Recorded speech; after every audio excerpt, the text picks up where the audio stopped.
Behind the blood-stained curtain of the Iraq and Afghan wars, there is a grim reality of American war veterans. In an investigative study conducted by CBS, Iraq veterans were more likely to commit suicide at twice the rate of the general population. In 2005 alone, 6,256 veterans took their lives. That's a rate of 120 suicides per week. The neglected veteran epidemic is sowing its roots deeper into American society than just suicides. Murder rates and homicide cases among veterans shot up by 20% in 2006. 25% of the homeless population are veterans, and over 6 million military families in America are without health care. I recently just came out of a mental institution, and a lot of the patients there were actually part of, just came back from Iraq in the military, and they were just telling me a lot of things. A lot of them were suicidal. They told me things that, just things that they couldn't share, things that they had seen, things that they couldn't deal with, nightmares over and over again. I would love to know to what extent maybe the government is being unresponsive to the needs of veterans, and maybe the alternative sort of hypothesis could be that society in itself is not very receptive to returning veterans. I got a 26-year-old aunt who got hit by RPG in Iraq, and she's got a steel rod in her leg, and she's retired from the military, but she's not living. They ain't paying nothing. She's got to go back to work. She's got a steel rod, so I think it's sad what they're doing to all the vets that are coming back over. So what is the U.S. government doing to help their wounded war soldiers?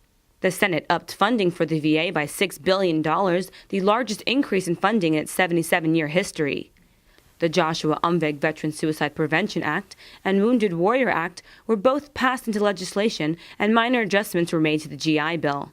If we send soldiers to these theaters with weaker skills to cope with that additional stress and those additional intellectual and moral and ethical problems, all that means is that we will fail even more catastrophically in understanding the Iraqi and Afghani societies we are operating in.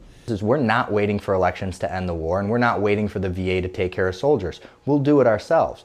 And we're going to further look after soldiers. We're going to further look after veterans. We're not going to wait on the VA to do it, because if we do, more soldiers are going to kill themselves, more veterans are going to kill themselves, more veterans are going to live homeless. We're going to take care of them. We're going to start to do the work that the Veterans Administration refuses to do.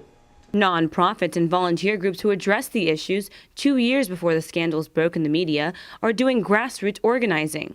One of the most progressive organizations in the country is the IVAW, or Iraq Veterans Against the War, who have taken the government's work into their own hands. The government's efforts to seal the Band-Aid on the veteran situation has proven to be ineffective. With 2,100 suicide attempts in 2007, the suicide attempt rate is up by 20%. If the problem remains to decline, it would mean the war in Iraq is on its way home in form of the same soldiers who fought and returned only to be neglected by the U.S. government. Jahan Hafiz, Press TV, Washington.